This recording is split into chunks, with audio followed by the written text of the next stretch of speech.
شہر رمضان الذی انزل فیہ القرآن، رمضان کا مہینہ وہ ہے جس میں قرآن نازل کیا گیا، ھدی للناس، تمام انسانوں کے لیے ہدایت۔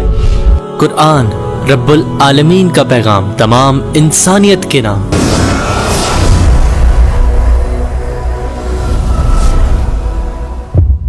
نحمدہ و نصلی علی رسول الکریم، اما بعد فاعوذ باللہ من الشیطان الرجیم، بسم اللہ الرحمن الرحیم۔ السلام علیکم ناظرین محترم، آج جو ہے ہم سورہ بقرہ کے باقی مضامین کا جو ہے وہ احاطہ کرنے کی کوشش کریں گے۔ اس میں سب سے پہلے جو ہے اللہ تبارک و تعالیٰ نے، جیسے کہ میں نے آپ کے سامنے عرض کیا کہ اللہ تبارک و تعالیٰ نے 3 قسم کے انسانوں کا تذکرہ کیا۔ ان 3 قسم کے انسانوں کے بعد اللہ تبارک و تعالیٰ نے جو ہے وہ بندگی کا جو تصور ہے کہ انسان کا مقصد جو ہے وہ اللہ تبارک و تعالیٰ نے دنیا میں بھیجنے کا مقصد کیا تھا، اس کے بارے میں فرمایا یا ایھا الناس اعبدوا ربکم الذی خلقکم والذین من قبلکم لعلکم تتقون، کہ اے لوگوں اپنے رب کی عبادت کرو۔ جو اللہ تبارک و تعالیٰ نے انسان اور جنوں کو تخلیق کیا ہے، اس کا سب سے بڑا مقصد یہی ہے کہ وما خلقت الجن والانس الا لیعبدون، کہ ہم نے جنوں اور انسانوں کو پیدا ہی اس لیے کیا ہے تاکہ وہ اللہ کی بندگی کریں، اللہ کی پوجا کریں، اللہ کی پرستش کریں۔ تمام جو ہے عبادتیں اللہ کے لیے ہوں، تمام ریاستیں اللہ تبارک و تعالیٰ کے لیے ہوں۔ تو یہ مقصد جو ہے یہ انسانیت کا یہاں پر بیان کیا گیا۔ اور یہ کیوں ہے؟ فرمایا الذی جعل لکم الارض فراشا، ہم نے جو ہے وہ زمین کو، جس نے تمہارے لیے یعنی کہ رب نے زمین کو تمہارے لیے فرش بنایا، والسماء بناء، اور تمہارے لیے آسمان کو چھت بنایا، وانزلنا من السماء ماء، اور اللہ تبارک و تعالیٰ نے آسمان سے پانی نازل کیا، فاخرج بہ من الثمرات، اور پھر اس سے بے شمار قسم کے پھل جو ہے وہ تمہاری روزی کے لیے پیدا کیے، رزقا لکم، تمہاری روزی کے لیے۔ اور اس کے بعد فرمایا کہ فلا تجعلوا للہ اندادا، اور اللہ کے ساتھ کسی کو بھی جو ہے شریک نہ بناؤ، کسی کو بھی اللہ کے ساتھ جو ہے وہ اس لیول کے اوپر نہ لے کر آؤ کہ آپ یہ کہو کہ یہ اللہ کے برابر ہے، یا اللہ کے برابر اس کی بندگی کی جائے گی، یا اللہ کے برابر اس کی پوجا کی جائے گی۔ جیسے کہ دیگر مذاہب کے اندر دیوی دیوتاؤں کا وجود ہوتا ہے، وہ کیا ہوتا ہے کہ وہ یہ ہوتا ہے کہ گاڈ تو وہ بڑے جی سے لکھا جاتا ہے، لیکن اس کے علاوہ گوڈیسز جو ہے وہ بہت زیادہ ہوتے ہیں کہ جو دیوی دیوتا ہوتے ہیں۔ تو یہاں پر جو ہے وہ کسی کی بھی پوجا پرستش نہیں ہوگی۔ اور فرمایا کہ وانتم تعملون، اور یہ تم جانتے ہو، تو لہذا کسی قسم کا بھی کوئی ایسا معاملہ جو ہے وہ اللہ کے ساتھ نہیں ہوگا۔ انسان کا جو ہے مقصد پیدائش جو ہے وہ یہی ہے کہ اللہ تبارک و تعالیٰ نے اس کو جو ہے بندگی کے لیے دنیا کے اندر جو ہے وہ بھیجا ہے۔ اور اگر وہ تعلیمات قرآنی کے اوپر عمل کرتا ہے تو فرمایا کہ یضل بہ کثیرا و یہدی بہ کثیرا، اور یہی قرآن ہے کہ جس کی وجہ سے بے شمار لوگ جو ہے وہ ذلت میں چلے جاتے ہیں، یعنی وہ اپنے معنی و مفہوم نکالنا شروع کر دیتے ہیں، اور جو ہے وہ معنی و مفہوم کی بنیاد کے اوپر جو ہے وہ ذلت کے اندر پڑ جاتے ہیں۔ وہ یادی بہی کثیرہ، اور بہت سے جو ہے وہ اس کے ذریعے سے ہدایت پاتے ہیں، جو اس کی تعلیمات کو اصل سمجھ کر، اس کی تعلیمات کی روح کو سمجھ کر جو ہے وہ اس پر عمل کرتے ہیں۔ اور فرمایا کہ الا الفاسقین، سوائے فاسقوں کے، کہ اللہ تبارک و تعالیٰ جو ہے ان کو جو ہے اس کی کوئی ہدایت نہیں دیتا۔ تو لہٰذا یہ معاملہ جو ہے یہ قرآن حکیم میں فرمایا گیا۔ پھر فرمایا کیف تکفرون باللہ، کیا تم نے دیکھا کہ جس نے اللہ کے ساتھ کفر کیا، وکنتم امواتا، کہ اللہ تبارک و تعالیٰ کون ہے کہ جب تم بے جان تھے تو اللہ تبارک و تعالیٰ نے فحیاکم، تمہیں بے جاندار بنایا، یعنی کہ جب انسان نطفہ جو ہے وہ اس میں ہوتا ہے تو اس کی حالت میں اس کی کیا کیفیت ہوتی ہے، لیکن اس کے بعد اللہ تبارک و تعالیٰ اس کو رحم مادر کے اندر جس طرح سے تخلیق کرتا ہے اور جس طرح سے اس کے ایام گزرتے ہیں، فرمایا ثم یمیتکم، اور اس کے بعد زندگی گزارنے کے بعد انسان جو ہے پھر جو ہے وہ اللہ تبارک و تعالیٰ کی بارگاہ میں جو ہے مردہ کی حالت میں چلا جاتا ہے، اور اس کے بعد فرمایا ثم یحییکم، اور وہ تمہیں پھر زندہ کرے گا، یعنی آخرت کے دن جو ہے اللہ تبارک و تعالیٰ کی بارگاہی میں پیشی ہوگی۔ ثم الیہ ترجعون، اور پھر تم اس دن لوٹائے جاؤ گے، اور اس دن جو ہے وہ اللہ تبارک و تعالیٰ کے سامنے تمہیں پیش ہونا ہی ہونا ہے۔ اس کے بعد جو ہے پیدائش آدم کا تذکرہ ہے کہ جس میں اللہ تبارک و تعالیٰ نے وہ آیات مبارکہ نازل کی۔ فرمایا وَإِذْ قَالَ رَبُّكَ لِلْمَلَائِكَةِ إِنِّي جَاعِلٌ فِي الْأَرْضِ خلیفہ، کہ اللہ تبارک و تعالیٰ نے جو ہے فرشتوں کو مخاطب کرتے ہوئے کہا کہ میں زمین کے اندر اپنا جانشین بنانے والا ہوں۔ تو اس کے اوپر فوراً فرشتوں نے یہ کہا کہ اللہ وہ تو جا کر دنیا کے اندر جو ہے وہ فساد برپا کرے گا، وہ تو دنیا کے اندر خون خرابہ کرے گا، اور جو ہم تو تیری سراپا بندگی اور ہم تو سراپا تیری جو ہے وہ عبادت کرتے ہیں، تیری تقدیس جو ہے وہ بلند کرتے ہیں۔ قال انی عالم ما لا تعلمون، اور فرمایا کہ بے شک میں جانتا ہوں جو تم نہیں جانتے ہو، لہذا تمہیں نہیں پتہ کہ اس میں کیا حکمت ہے۔ اور اس کے بعد اللہ تبارک و تعالیٰ نے جب آدم کا حیولہ تخلیق دے دیا تو فرمایا وَإِذْ قُلْنَا لِلْمَلَائِكَةِ اسْجُدُوا، تو تمام فرشتوں کو یہ کہا کہ اس کا سجدہ کرو، اس کے آگے جھک جاؤ، الا ابلیس، وہ صرف ایک ابلیس تھا کہ جس نے انکار کیا اور اس نے اپنے تکبر کی وجہ سے کیا، وَكَانَ مِنَ الْكَافِرِينَ، اور وہ کافروں میں سے ہو گیا۔ اس کے بعد ناظرین محترم، اللہ تبارک و تعالیٰ جو ہے یہ تخلیق آدم کے مرحلے کے بعد جو ہے اس کے بعد سابقہ امت مسلمہ کا تذکرہ کر رہا ہے، اور یہ سابقہ امت مسلمہ کون تھی؟ یہ بنی اسرائیل تھی، یعنی یہود تھے۔ فرمایا یا بنی اسرائیل اذکروا نعمت اللتی انعمت علیکم، اے بنی اسرائیل یاد کرو ان نعمتوں کو کہ جو میں نے تم پر نازل کی۔ اور اللہ تبارک و تعالیٰ نے جو ہے بے پایہ انعامات جو ہے اس امت کے اوپر کیے ہیں، لیکن وہ یہ تھے کہ پھر بھی اس کے باوجود عہد کرتے تھے اور عہد کی پاسداری نہیں کرتے تھے۔ یہی وجہ تھی کہ جب حضرت موسیٰ علیہ السلام ان کو جو ہے چھڑا کر نکلے ہیں وہاں سے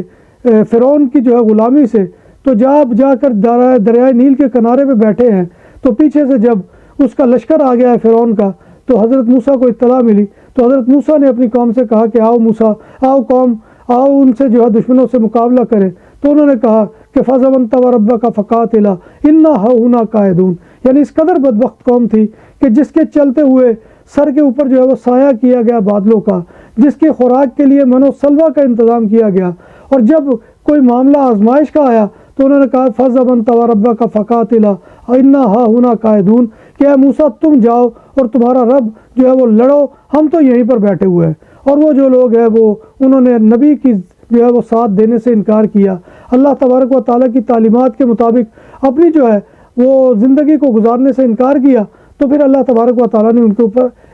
جو ہے وہ عذاب نازل کیا، اور ان کو جو ہے وہ اللہ تبارک و تعالیٰ نے غرق کرنے کا جو ہے وہ معاملہ ابھی تک وہ پینڈنگ ہے، وہ قرب قیامت کے نزدیک ہوگا، لیکن پھر ان کو سزا دی اور وہ 40 سال تک جو ہے وہ صحرا کے اندر جو ہے وہ بھٹکتے رہے۔ اور یہ بھی کہا گیا کہ حق اور باطل کو مکس کبھی مت کرو، کیونکہ ہمارے ہاں یہ جو طرز عمل ہے آج کل، جو جدید زمانے کی منافقت ہے، وہ یہ ہے کہ یزید کی بھی حمایت ہوگی، حسین کا بھی جو ہے وہ ساتھ ہوگا، تو یہ کبھی بھی نہیں ہو سکتا۔ فرمایا وَلَا تَلْبِسُوا الْحَقَّ بِالْبَاطِلِ، اور حق کو باطل کے ساتھ کبھی بھی خلط ملط نہ کرو، وَتَكْتُمُوا الْحَقَّ، اور حق کو مت چھپاؤ، وَأَنْتُمْ تَعْلَمُونَ، اور جب کہ تم جانتے بھی ہو۔ یعنی کہ یہ جو بنی اسرائیل کی قوم تھی یہ جانتی تھی کہ حق کیا ہے، لیکن یہ جو ہے یہ حق کا ساتھ نہیں دیتے تھے۔ اسی طرح سے منافقین کا طرز عمل بھی یہی ہے امت محمد صلی اللہ علیہ وآلہ وسلم میں، کہ وہ حق کو جانتے ہوئے حق کا ساتھ نہیں دیتے، یا دیکھ بھی رہے ہوں کسی کے ساتھ ظلم و زیادتی تو اس کے اوپر آنکھیں مون لیتے ہیں۔ اس جو ہے کیفیت کی بڑے سخت الفاظ میں مذمت کی گئی ہے اللہ تبارک و تعالیٰ کی طرف سے۔ اس کے بعد نماز و زکوٰۃ کا تذکرہ آیا ہے، فرمایا وَأَقِیمُوا الصَّلَاةَ وَآتُوا الزَّکَاةَ وَارْکَعُوا مَعَ الرَّاکِعِینَ، اور نماز کو قائم کرو اور زکوٰۃ ادا کرو اور سجدہ کرو، رکوع کرنے والوں کے ساتھ، یعنی کہ جھکنے والوں کے ساتھ۔ وَاسْتَعِینُوا بِالصَّبْرِ وَالصَّلَاةِ، مدد طلب کرو صبر کے ساتھ اور صلاۃ کے ساتھ۔ وَإِنَّهَا لَكَبِیرَةٌ، اور اللہ تبارک و تعالیٰ بہت بڑی عظمت والا ہے، إِلَّا عَلَى الْخَاشِعِینَ، مگر عاجزی کرنے والوں پر، اور یہ اللہ تبارک و تعالیٰ کا انعام صرف ان پر ہے کہ جو عاجزی کرنے والے ہیں۔ پھر اس طرح سے بنی اسرائیل کا جو طرز عمل تھا وہ مسلسل ایسا تھا کہ جو نافرمانی پر مبنی تھا، تو اس کے بارے میں فرمایا یا بنی اسرائیل اذکروا نعمت اللتی انعمت علیکم، کہ اے بنی اسرائیل والو تم یاد کرو کہ جو نعمتیں میں نے تم پر نازل کی۔ اور اس کے بعد فرمایا کہ وَأَنِّی فَضَّلْتُکُمْ عَلَى الْعَالَمِینَ، اور میں نے تم کو فضیلت عطا کی تمام جہانوں پر۔ اور اللہ تبارک و تعالیٰ نے ان کے اوپر بے پایہ انعامات، جیسے کہ میں نے آپ کے سامنے عرض کیا کہ من و سلوہ اترا ہے، پھر جو ہے وہ دریائے نیل کو پھاڑ دیا گیا ہے اور اس کے اندر سے یہ گزر گئے ہیں۔ پھر اللہ تبارک و تعالیٰ نے جو ہے بنی اسرائیل کے اوپر یہ لازم کیا تھا کہ سبت کا دن جو ہفتے کا دن ہے، اس دن وہ کوئی تجارت نہیں کریں گے، وہ اور اللہ کو یاد کریں گے اور اللہ کی جو ہے وہ بندگی کے اندر جو ہے وہ دن گزاریں گے۔ لیکن وہ ایسی بدبخت قوم تھی کہ وہ مچھلیاں پکڑنے کا کام کرتے تھے، مچھیرے تھے، تو وہ یہ ہے کہ مچھلیاں تو پکڑنے کے لیے دریا یا سمندر میں نہیں اترتے تھے، لیکن وہ یہ کہ کھالے بنانے شروع کر دیتے تھے، اور وہ جو ہے کہ یہ کہ ان میں مچھلیاں جو آئیں گی تو صبح کو آ کر پھر ہم ان کو اکٹھا کر لیں گے۔ تو یہ جو ہے نافرمانی، اس کے اوپر جو ہے اللہ تبارک و تعالیٰ نے ان کو جو ہے وہ بندر بنا دیا، اور اللہ تبارک و تعالیٰ نے ان کی حیت جو ہے وہ تبدیل کر دی۔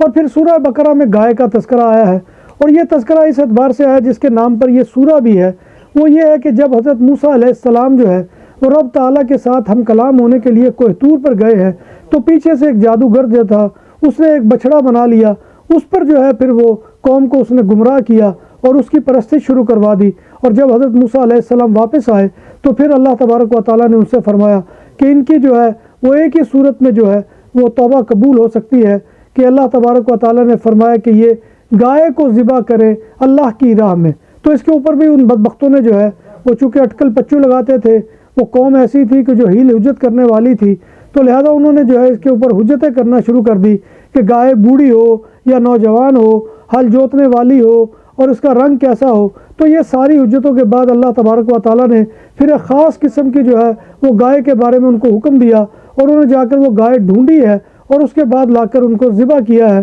تو اس کے بعد ان کی جو ہے وہ توبہ قبول کی گئی ہے، اور اس کے بعد جو ہے بنی اسرائیل سے جو عہد لیا گیا تھا اس کا یہاں پر تذکرہ ہو رہا ہے۔ اور جب ہم نے اسرائیل سے پختہ عہد لیا کہ تم اللہ کے سوا کسی کی عبادت نہیں کرو گے، وَأَخَذْنَا مِيثَاقَ بَنِي إِسْرَائِيلَ لَا تَعْبُدُونَ إِلَّا اللَّهَ، کہ اللہ کے سوا کسی کی عبادت نہیں کرو گے، وَبِالْوَالِدَيْنِ إِحْسَانًا، اور ماں باپ اور قرابت داروں کو، وَذِي الْقُرْبَى وَالْيَتَامَى وَالْمَسَاكِينِ، اور والدین اور قربت والوں کے ساتھ یعنی عزیز و اقارب کے ساتھ، اور یتیموں کے ساتھ اور مسکینوں کے ساتھ جو ہے وہ حسن سلوک کا رویہ رکھو گے۔ اور فرمایا وَقُولُوا لِلنَّاسِ حُسْنًا، اور لوگوں سے اچھی بات کہو گے۔ لوگوں سے اچھی بات کہنا بھی جو ہے یہ بھی ایک عبادت ہے، کوئی بھی اپنی زبان کو بری باتوں کے اندر جو ہے وہ ملوث نہ کرو۔ وَأَقِیمُوا الصَّلَاةَ وَآتُوا الزَّکَاةَ، پھر ان سے بھی کہا گیا کہ وہ نماز کو قائم کریں اور زکوٰۃ کو ادا کریں۔ ثُمَّ تَوَلَّیْتُمْ،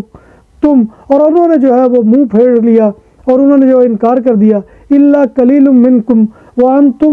مُعْرِضُونَ، اور اللہ تبارک و تعالیٰ نے کہا کہ ان میں سے جو منہ پھیرنے والے تھے وہ پھیر گئے، مگر تم میں سے تھوڑے، اور تم میں سے بہت تھوڑے منہ پھیرنے والے تھے۔ تو اللہ تبارک و تعالیٰ نے اس کے بعد اللہ کی ہدایت کو جو جزوی مانتے ہیں، جو کہ آج کل ہمارا طرز عمل ہے، اس کے بارے میں فرمایا کہ اَفَتُؤْمِنُونَ بِبَعْضِ الْکِتَابِ، کہ تم میں سے بعض لوگ ایسے ہیں کہ جو کتاب کے ایک حصے کو مانتے ہیں، وَتَکْفُرُونَ بِبَعْضٍ، اور بعض جو ہے کا انکار کر دیتے ہیں۔ اس کے بارے میں اللہ تبارک و تعالیٰ کا شدید غضب آیا ہے، جیسے کہ آج ہم کرتے ہیں کہ ہم کتاب کے اس حصے کو مانتے ہیں جو میرے نفس کو اچھا لگتا ہے، جو میرے نفس کو آسان لگتا ہے۔ تو فرمایا گیا کہ یہ روش اللہ کو پسند نہیں ہے۔ فرمایا کہ فما جزاء من یفعل ذلک منکم الا خزی فی الحیات الدنیا، تو اس کی سزا اس کے سوا کچھ نہیں ہے کہ اللہ تبارک و تعالیٰ تمہیں دنیا میں ذلیل و رسوا کر دے، ویوم الآخرۃ و یوم القیامہ، اور قیامت کے دن بھی تمہیں جو ہے ذلیل و رسوا کر دے، یرجعون الی اشد العذاب، اور تمہیں شدید ترین عذاب میں جھونک دیا جائے، وما اللہ بغافلین۔ تو ناظرین محترم، یہ تھا سورہ بقرہ کا خلاصہ جو میں نے آپ کے سامنے پیش کیا ہے، یہ اس کے اہم مضامین تھے۔ انشاءاللہ ہم جو ہے وہ کل دوبارہ جو ہے سورہ جو دوسرا پارہ ہے سیقول، اس سے آغاز کریں گے، اور اس کے بھی جو ابتدائی حصے میں جو ہے وہ سورہ بقرہ ہی موضوع ہے، تو لہذا اس کے بارے میں ہم کل غور کریں گے۔ ربنا آتنا فی الدنیا حسنۃ وفی الآخرۃ حسنۃ وقنا عذاب النار،